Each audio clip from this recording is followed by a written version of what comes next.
Quem tem razão? Eu vou só rememorar também as razões de um lado e de outro, porque, ao que parece, não houve avanço nem nesse aspecto. A Rússia alega que foi a guerra justamente porque havia um avanço das fronteiras da OTAN em direção ao seu território. O caso especificamente da Ucrânia, ela faz exatamente, ela margeia o território russo. E a Ucrânia está dizendo claramente que ela, um país soberano, teve seu território invadido. Nenhum desses assuntos teve avanço até agora. Professor Segrilho, eu começo com o senhor. Nós não chegamos a um acordo nesta guerra, um cessar-fogo, alguma coisa um pouco mais duradoura, no sentido de se buscar a paz, porque esses dois pontos não foram resolvidos, nenhum deles, porque a Rússia alega que se ela não fizesse isso, ela teria, digamos, problemas com seu território, dado o avanço da OTAN. E a Ucrânia reclama de uma coisa absolutamente óbvia, uma infração gigantesca do direito internacional de ter seu território soberano invadido por uma nação inimiga. Boa tarde a todos. Como a maioria dos conflitos, não há um lado 100% certo e outro 100% errado. A meu ver, a Rússia tem preocupações legítimas em dois pontos. A questão realmente da expansão da OTAN, uma aliança militar em direção ao seu território, é uma preocupação para qualquer grande potência. E também a questão que em 2014 havia um governo, um presidente que era russo étnico na Ucrânia e que foi derrubado, né, pela Revolução da Dignidade, né, como é chamada. Só que rachou o país, né? Os cidadãos ucranianos de etnia ucraniana concordaram com essa derrubada, mas os cidadãos ucranianos de etnia russa não concordaram. Então, esses aí são dois pontos que eu acho que o Putin tem razão. Mas, a partir do momento que ele apela para resolver essa questão através da guerra, aí eu acho que ele perde a razão, porque não é através da guerra que se deve resolver isso, sim através de negociações.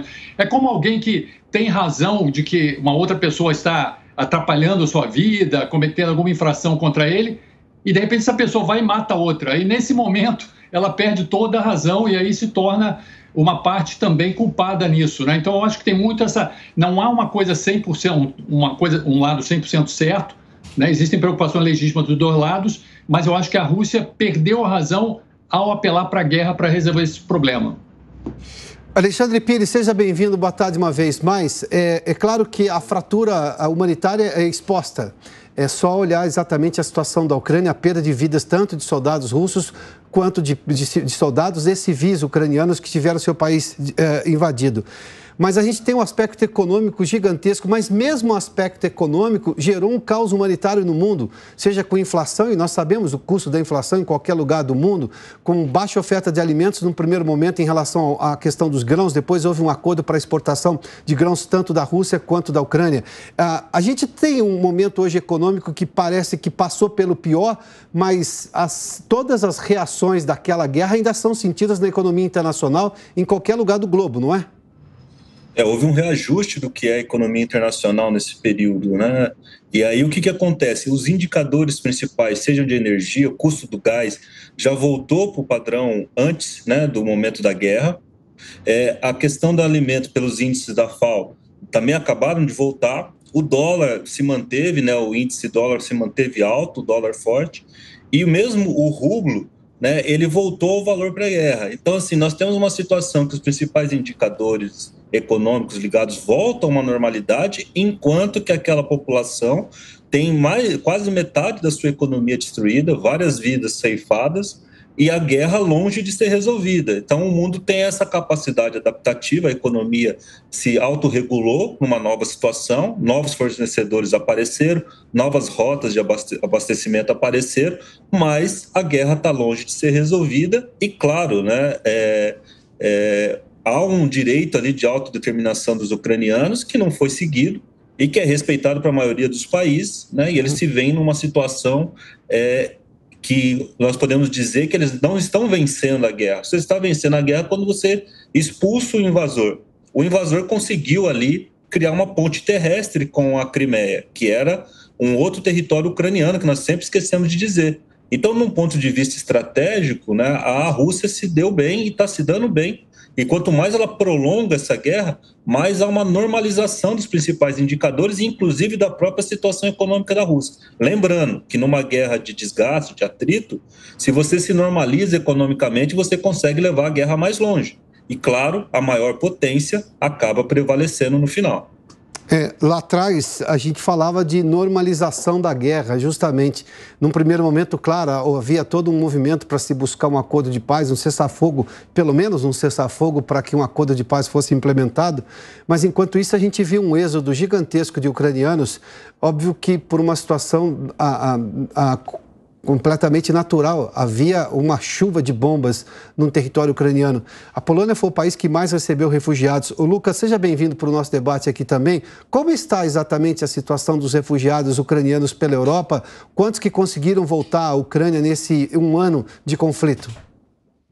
Boa tarde, Piotr, aos colegas, todos que nos acompanham. Pois é, a situação dos refugiados ela é considerada uma das piores dentro da Europa desde a Segunda Guerra Mundial. Muitos acreditam que até supera a crise na Iugoslávia pelo número de pessoas que deixou as suas casas desde o começo do conflito há exatamente um ano. São cerca de 10 milhões de pessoas que deixaram a sua casa em algum momento. É certo que vários desses refugiados ucranianos que vieram aqui para a Alemanha ou foram para a Polônia, até mesmo outros países fronteiriços como a Romênia, Eslováquia, Hungria, voltaram ao país. Mas em um país com uma população de 42 milhões aproximadamente, isso fez um êxodo de cerca de 25%. São números que proporcionalmente significam muito, além, é claro, de todos aqueles que foram deslocados das suas próprias casas, das regiões de onde são originários, para outras partes da Ucrânia. Esse movimento que a gente fala que vem do leste para o oeste, né, indo para as regiões de Lviv, para as regiões fronteiriças com os países da OTAN e da União Europeia, onde há maior estabilidade, ou pelo menos os ataques não foram tão frequentes como a questão das províncias do sul, Kherson e Zaporídia, e também do Donbass e Donetsk.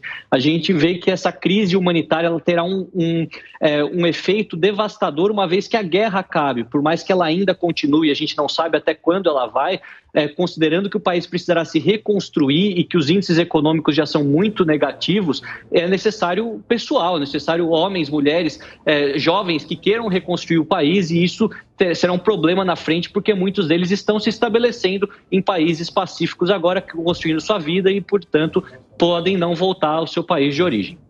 Professor Segrilo, eu vou voltar ao senhor sobre exatamente aquele ponto de vista inicial, mas agora com um adendo.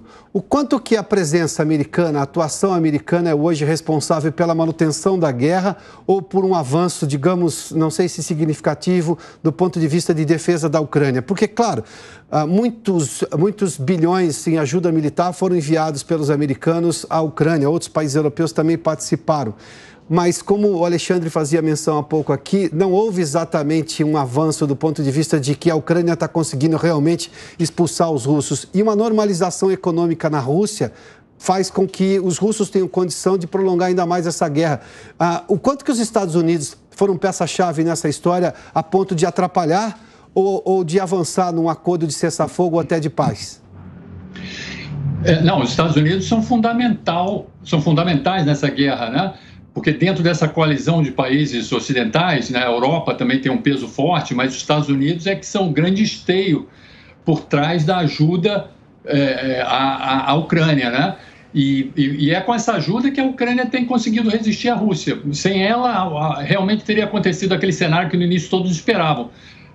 Tanto o próprio Putin, quanto até muitos observadores americanos, de que eles tomariam Kiev nos primeiros dias, em poucos dias.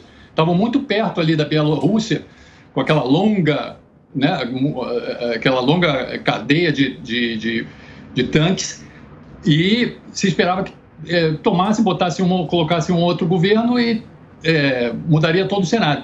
Só que isso não aconteceu, e muito, porque a Ucrânia também, desde 2014, ela já tinha se preparado, seu exército, que não era pequeno, não era tão pequeno assim, na verdade era o terceiro da Europa antes, em número de soldados, se modernizou já de 2014 até hoje, mas sem a ajuda ocidental a Ucrânia não teria aguentado até hoje, né? Eu diria que hoje em dia está num empate técnico, nem a Rússia consegue dominar a Ucrânia totalmente, né? e nem a Ucrânia consegue expulsar os russos daquelas regiões ali que eles tomaram, né? Alexandre, vamos lá então à questão econômica disso, porque há implicações e o Lucas sempre traz informações aqui com as reportagens dele sobre o drama que a inflação, por exemplo, sobretudo de combustíveis, de energia, causou aos europeus. Só que os europeus sentem na pele, não somente recebendo refugiados, o custo de receber refugiados, os problemas sociais que isso causa, obviamente que os refugiados precisam ir para algum lugar, o problema de ter uma guerra ali na vizinhança, os americanos estão do outro lado do oceano. É uma diferença muito grande. E os europeus sempre reclamam disso, que os americanos, de alguma forma, às vezes incentivam essa guerra, por mais que haja toda uma lógica do direito ucraniano de se defender. Eu não estou nem entrando neste mérito. Eu estou tentando buscar aqui caminhos e onde que os americanos são culpados ou inocentes na tentativa de se buscar um acordo de paz ou pelo menos cessar fogo. Olha, o grande limite ali para esse conflito era o inverno europeu. O inverno europeu foi vencido. Ou seja, havia uma perspectiva que a Alemanha ia ceder, ia parar de dar apoio a partir do momento que a Rússia conseguisse pressionar. É como se um tivesse ali agarrando o pescoço do outro. As sanções econômicas não surtiram efeito e do outro lado, tanto a Europa ali ocidental quanto a oriental conseguiu resistir à escassez de gás e está enfrentando isso. O grande problema, Pio, é que agora o padrão monetário, digamos assim, financeiro, mudou. Juros mais altos, nós já temos uma recessão contratada, essa recessão ela vai para além da Europa, ela já está se espalhando para os Estados Unidos, a última ata do Fed sugere uma recessão americana, já sugere com forte indicador, e além de tudo, isso vai espalhar para a China, porque é um dos grandes ali, os grandes mercados da China são esses dois, a Europa Ocidental e os Estados Unidos, e, claro, vai refletir para nós, aqueles países que fornecem matéria-prima. Então, essa guerra, ninguém esperava, logo depois de uma pandemia, uma guerra ali, como você falou, na Europa, na Europa, num país enorme, é o segundo país em termos territoriais, só está atrás da Rússia europeia, ou seja, é um país gigantesco, uma população muito grande, E com isso, o que nós vemos? Um cenário que, a meu ver, talvez nós tenhamos uma recessão já em 2023 e tenhamos também uma recessão em 2024. Então, agora, quando nós vemos a China chegando para a conversa, como aconteceu esta semana, tentando mediar, talvez seja até por interesses pragmáticos, ou seja, vendo as consequências ali econômicas da postergação de um acordo de paz. Tanto é que a China chega dizendo o quê? Pedindo um cessar-fogo, que é a interrupção imediata das agressões. Então, assim, todos os principais agentes estão vendo que essa guerra está ficando muito cara e essas ajudas que nós estávamos comentando aqui com os telespectadores, ela é caríssima, altíssima, tudo na casa de bilhões, ou um orçamento que poderia estar indo para outros investimentos. Luca Bassani, vamos lá. Do seu ponto de vista, quais são os limites dos europeus? Obviamente que para a guerra a gente discutiu isso durante muito tempo, o Alexandre fez menção aí, mas nesse momento, nós estamos indo para um verão europeu, logo, É uma situação diferente, mas eu tenho que levar em conta também o bem-estar social europeu, que acha que férias você tem que viajar e isso vai estar tudo muito mais caro. Não somente o custo do dia a dia, ainda mais encarecido no verão pela demanda maior por energia e aquecimento, mas também o dia a dia agora dos europeus com a vida com a qual eles estavam acostumados antes. O quanto que é o limite? Qual é o limite dos europeus? O que seria razoavelmente um acordo? Porque os americanos podem tentar insistir nessa guerra porque estão distantes, mas os europeus querem vê-la a finalizar o quanto antes. Até onde os europeus vão aceitar um limite de negociação razoável para, digamos, por fim essa guerra? Olha, Piotr, essa é uma questão muito boa, eu até concordo com você quando você diz que os americanos têm muito menos pressão por estarem do outro lado do Atlântico. Aqui, a questão dos refugiados sobrecarrega grande parte dos serviços sociais que são oferecidos por muitos países europeus, até mesmo a questão econômica. Eu acredito que uma saída que os europeus podem defender ao longo desse segundo ano de guerra pode ser a revisão territorial da Ucrânia em alguns aspectos, em alguns pontos em que a reconquista pelas vias militares sejam praticamente impossíveis. A gente sabe que a reconquista de Kherson se deu, mas os russos não tiveram tempo de distribuir os passaportes, de criar uma administração forte, ao contrário das regiões mais fronteiriças do Donbás. Essa sim, com uma população etnicamente russa, algo que Kherson, por exemplo, nunca teve como maioria, e também o fato de grande parte dessa migração interna também para a Rússia fortalecer a causa de que os russos vão reconstruir, os russos são os salvadores, pelo menos para aquela porção do país. Nós sabemos que o sentimento anti-russo ele é forte em toda a Ucrânia, mas pode sim haver um redesenho das fronteiras. Eu sei que os ucranianos não vão aceitar isso, mas pode acontecer uma pressão por parte dos europeus para que isso entre em uma espécie de período de dormência, assim como foi entre 2014 e 2022, quando os russos efetivamente tomaram a Crimeia e nada foi feito do aspecto militar, apenas sanções econômicas, e a relação entre Europa e a Rússia aconteceu de forma relativamente amigável, até porque os europeus têm interesse em continuar comprando dos russos. Deixa eu pegar esse questionamento e as informações que o Luca nos trouxe para o último questionamento, professor Segrilo e também Alexandre, em relação a esses limites. A Rússia se contentaria, eu estou fazendo só conjecturas aqui, de, por exemplo, ficar com parte do território ucraniano. É claro que os ucranianos vão reclamar disso e com absoluta razão, mas enfim, tentando buscar um acordo, porque há regiões ali em que a Rússia já é absolutamente dominante, sobretudo no Donbas ali, né? Mas o senhor acha que para a Rússia isso seria razoável para encerrar esse conflito, professor Segrilo? Pelo lado da Rússia, sim. Eu acho que eles já desistiram daquele plano inicial, né, de tentar mudar o governo central, e para eles aceitariam aquela região ali onde há um número grande de russos étnicos, né? Eu acho que para a Rússia, sim, para a Ucrânia, não. Esse é o problema, né? Sim, claro. Mas daí tem um preço, né? Se a gente pegar a história da Segunda Guerra Mundial, a ajuda financeira pode mudar muita coisa, porque eu tenho um país hoje, como o caso da Ucrânia, a boa parte dele está destruído. E aí, se esses europeus e a comunidade internacional refinanciar a reconstrução, ou financiar a reconstrução da Ucrânia, a Ucrânia poderia ceder nesse aspecto, na sua opinião, Alexandre? Olha, se os europeus e americanos estiverem dispostos a gastar dinheiro com a Ucrânia, eles vão gastar dinheiro com essa ajuda militar. Né? Ou seja, enquanto eles estiverem dando essa ajuda militar, a pretensão ucraniana vai ser, inclusive, de reconquista da Crimeia. A pretensão vai ser essa.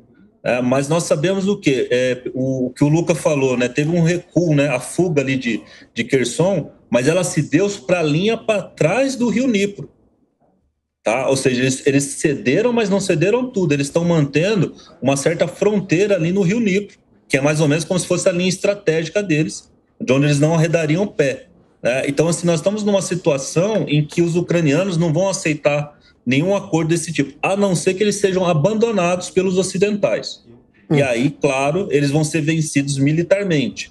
Tá? Eu não acredito que seria feito isso, mas enquanto os ocidentais ajudarem, eles vão manter a guerra e a ofensiva até haver ali um momento em que eles considerem que a Rússia possa sair. Mas a Rússia não pode sair porque a ponte terrestre que é formada ali até a Crimeia é a fornecedora de água doce para a Crimeia. A Crimeia estava sem água doce. Sim. Então tem razões estratégicas fundamentais que vão além, inclusive, só desse conflito OTAN. Né? É a região mais industrializada e também fornecedora de gás na Ucrânia. Então tem interesses econômicos fortíssimos nessa área.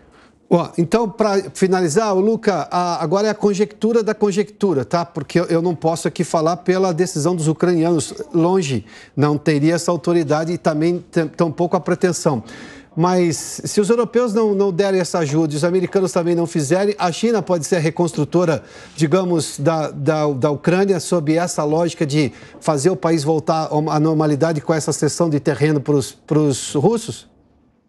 Olha, a China vai ser um dos protagonistas nesse segundo ano de guerra, com certeza. Aquela análise que eu fiz agora, só dos ucranianos aceitarem a concessão territorial, foi pegando um paralelo histórico tanto com a Transnistria na Moldávia, como também na Ossétia do Sul, na Geórgia. Mas naquele caso não teve um aporte tão grande do Ocidente, tanto em armas quanto em ajuda financeira, o que pode mudar totalmente essa conjectura. Eu acho que a China vai pressionar sim a Rússia para não promover uma nova escalada, ou pelo menos se dar por satisfeita com o que tem nas mãos agora, porque do aspecto econômico, a China tem visto como isso tem sido prejudicial para a economia global, que tem ela provavelmente como um dos chefes da próxima década.